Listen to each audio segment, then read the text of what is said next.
इस वीडियो में मैं आपको बताने जा रहा हूं पेमेंट्स करने की दिक्कत हो, आप पेमेंट ना कर पाएं तो दोस्तों आपके लिए सेटलमेंट जो वर्ड होता है वो सबसे स्टिक होता है। सेटलमेंट करते समय आपको किन किन बातों का ध्यान रखना है जिसमें आपका लोन सेटलमेंट कम से कम हो जाए। लेकिन दोस्तों यहाँ पे आपको एक ये बात बता दूं कि अगर आप सेटलमेंट करवा लेंगे तो भविष्य में आप किसी भी बैंक से लोन या किसी भी प्रकार का फाइनेंशियल प्रोडक्ट नहीं ले सकते हैं। तो इस वीडियो में आपको जो जानकारी देने जा रहा हूं वो बड़े आपकी काम की हो सकती है अगर आप फंस गए हैं डेट के ट्रैप में। मैं हूं अब्दुल और आप देख रहे हैं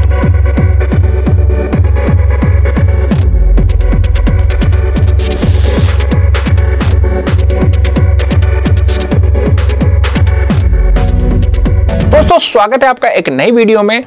और आज की जो टॉपिक हमने रखी है कि जब आपके पास पैसे नहीं है लोन का पेमेंट करने के लिए, लोन पेमेंट नहीं कर पा रहे हैं तो आप कम से कम में सेटलमेंट कैसे करें और आपको बैंक से किस प्रकार से बात करनी है, अपना पक्ष रखना है। लोन लेने वाला व्यक्ति जब लोन का भुगतान करने में असमर्थ होता है तब लोन सेटलमेंट की नौबत आती है। ऐसे में बैंक कर्ज लेने वालों के अनुरोध पर लोन सेटलमेंट का प्रस्ताव देता है। इसे वन टाइम सेटलमेंट या OTS कहा जाता है। OTS जब आप करते हैं तो आपका कर्जा वन टाइम में पेमेंट तो हो जाता है। इससे फायदा आपको ये होता है कि रिकवरी वाले आपको कॉल नहीं करते हैं, बैंक आपको दोबारा कर्जा मांगने के लिए कॉल नहीं करता है, लेकिन आपका सिबिल हो जाता है खराब। दोस्तों OTS आपको ऐसे आसानी से नहीं मिल जाता है। OTS करने के लिए, वन टाइम सेटलमेंट करने के लिए बैंक के पास आपको अपना पक्ष रखना होता है, आपको अपना प्रस्ताव देना होता है, आपको बताना पड़ता है रीजन कि आप सेटलमेंट क्यों करवा रहे हैं। आप मुझे अगर पैसे दें और मैं आपको कहूं यार मेरे पास पैसे नहीं है तो आप क्या मुझे ऐसा छोड़ देंगे? दोस्तों बिल्कुल नहीं छोड़ेंगे। एक करेक्ट रीजन लेके ही आपको बैंक पैसे छोड़ सकता है।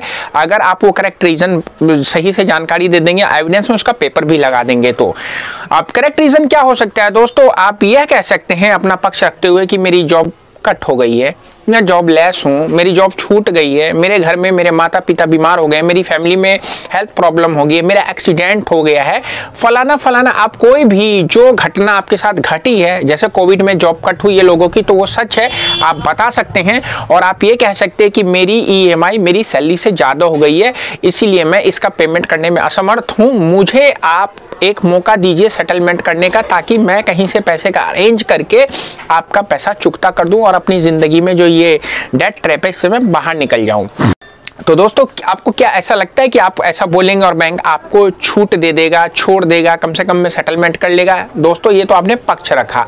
आप पक्ष रखने के साथ साथ बैंक अगर मान लीजिए OTS के लिए तैयार होता है पर्सनल लोन में, क्रेडिट कार्ड में, तो आपको क्या करना है? मैं आप लोगों को बोलता हूँ ना कि आपको 1 महीना, 2 महीना, 3 महीना, 4 महीना, 5 महीना, 6 महीने का टाइम मिलता है बकेट सिस्टम में। जब तक आपका प्रोसेस चलता है उस टाइम तक आपको कोई पेमेंट नहीं करना है, लेकिन सेटलमेंट वाले आपको कॉल करके मिनिमम ड्यू करने के लिए परेशान करेंगे, लेकिन आपको वो मिनिमम ड्यू नहीं करना है। आपको बस यहाँ पे यह बात रखनी है कि मैं इसको सेटलमेंट करना चाहता हूँ। अपनी बात रखते हुए आप 10% अमाउंट से स्टार्ट करें। मान लीजिए आपका 100 रुपए का क्रेडिट कार्ड है, आप उसको बोलें कि मैं 10 रुपए ही आपको पेमेंट करूंगा, वो आपको मना कर देगा, वो बोलेगा मैं इतने में सेटलमेंट नहीं करूंगा, मैं इसको 80 रुपए में सेटलमेंट करूंगा। तो दोस्तों आप बोल दीजिए कि भाई अभी नहीं कर रहे हो तो मत करो, जब अगर ऐसा हो सके तो मुझे बता देना। नेक्स्ट महीने आपको नई टीम कॉल करेगी और नई टीम को आप 10 की जगह 20 रुपए बोल सकते हैं और वो आपको 80 रुपए की जगह वो आपको 70 रुपए बोलेंगे। आप मना कर दें कि नहीं मेरे पास इतने पैसे ही नहीं है।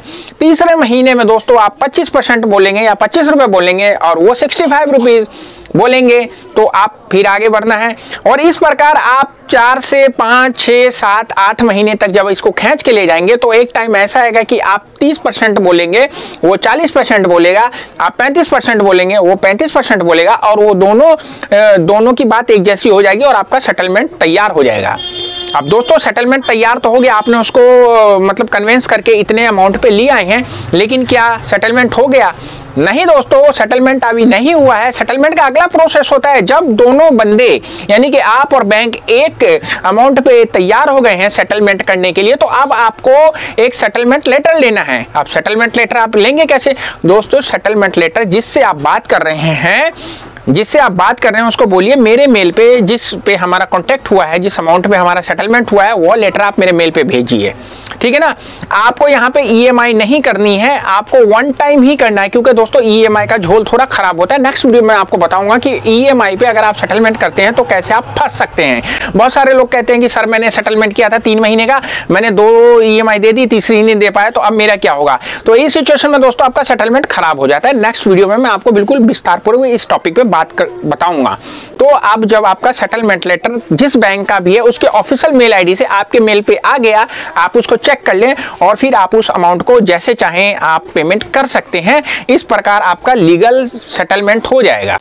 तो सेटलमेंट लेटर अगर वो आपको व्हाट्सएप पे दे रहा है, आपको मेल पे नहीं दे रहा है, तो फिर आप वो सेटलमेंट मत करवाइए। तो दोस्तों इन सारी चीजों को लेके अगर आप सेटलमेंट करेंगे तो आपका सेटलमेंट ठीक होगा और कम से कम अमाउंट में होगा। तो आशा करता हूँ इस वीडियो में मैंने जो आपको बात बताई समझ में आई होगी। चैनल बने हैं तो प्लीज चैनल को कर दीजिए सब्सक्राइब, बेल बटन दबाना नहीं भूलिएगा। अगर आप हमारी टीम के माध्यम से सेटलमेंट करवाना चाहते हैं तो हम लोग वो सर्विस प्रोवाइड करते हैं। आइए व्हाट्सएप में रखिए अपने सवाल और कितने अमाउंट का सेटलमेंट है हम बताएंगे कि आप कम से कम में कैसे कर सकते हैं। दोस्तों यहाँ पे ध्यान रखने वाली बात है, ये पेड सर्विस है। बाकी कोई क्वेश्चन क्वायरी है आप कमेंट्स में लिख सकते हैं। मिलते हैं नेक्स्ट वीडियो में, रखिए अपने सेहत का ख्याल। और दोस्तों हमारे वेबसाइट पे विजिट करिए www.ahktips.com पे, आपको ये सारी चीजें लिखित रूप में मिल जाएंगी जो आपके सवाल हैं। तो रखिए अपने सेहत का ख्याल। Bye bye, see you.